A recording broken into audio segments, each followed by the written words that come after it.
दोस्तों, पिछले पोस्ट में मैंने आप लोगों से कहा था कॉकरोचों से कि आप साबित करें, कन्विंस करें कि ये जो कॉकरोच जनता पार्टी है वो भारतीय युवाओं की एक अभिव्यक्ति है, ना कि विदेशी ताकतों की साजिश।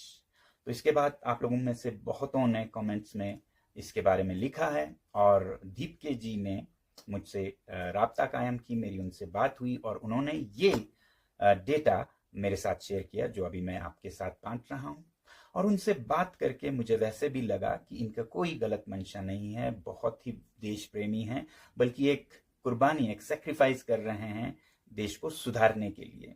और आपने ये भी देखा होगा कि 6 तारीख को शनिवार को वो दिल्ली में लोगों को बुला रहे हैं ताकि हम शिक्षा मंत्री के इस्तीफे के बारे में मांग करें।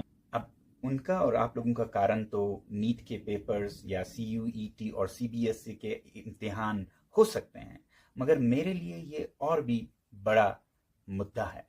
देखिए, पिछले 4 दशकों से मैं शिक्षा के ही क्षेत्र में अपनी जद्दोजहद करता रहा हूं। जैसे ही मैंने इंजीनियरिंग खत्म की, मैं शिक्षा को सुधारने में ही लगा, वो भी सरकारी स्कूलों में, दूर के गांव में। School books teach them, for example, how to make tea, and they can easily produce that back in their answer books. You see, first boil the water, then put the tea leaves and put the milk and things. But they can only write that on paper. They cannot make tea. और जब मैं कुछ बदलता नहीं देखता हूं तो मायूस हो जाता हूं, कुछ करने की जरूरत महसूस करता हूं। तो बड़ा मसला है, हो क्या रहा है हमारे शिक्षा के साथ। बहुत अच्छे नीतियां आ रही हैं जिनसे मैं बहुत खुश हूं। नई शिक्षा नीति आप लोगों ने देखा होगा, मगर उस पर अमल कितना हो रहा है, ग्राउंड पर, जमीन पर कितना उतर रहा है, उसे देख के मैं बहुत मायूस होता हूं। उसी तरह आपने देखा होगा विकसित भारत की एक अभियान है, डेवलप्ड इंडिया बाय 2047। अब ये विकसित भारत किसे न पसंद आए, मगर इसकी भी अमल को अगर देखें तो शायद आप मायूस हो जाएंगे। 2047 में भारत विकसित होगा कि नहीं, ये देखना है तो मेरे पास एक जादू का नुस्खा है। मैं मिला देता हूं आपको विकसित भारत के 2047 के कर्ता धर्ताओं से। उनकी हालत देखिए और आप बताइएगा क्या विकसित भारत सच होने वाला है। आइए मैं दिखाता हूं। ये वो बच्चे हैं जो आज प्री प्राइमरी क्लासेस में हैं भारत के गांव में।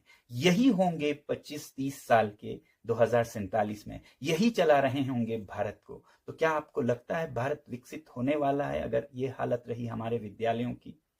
इसलिए मैं कहता हूं कि मंशा बहुत अच्छी है। मंशा के लिए मैं सरकार को 10 में से 10 दूंगा, मगर फिर अमल या हरकत उस पर कितनी होती हो, वो फैसला करेगा कि बरकत कितना होता हो। क्योंकि हरकत में ही बरकत है, सिर्फ तमन्नाओं से नहीं बनता है एक देश।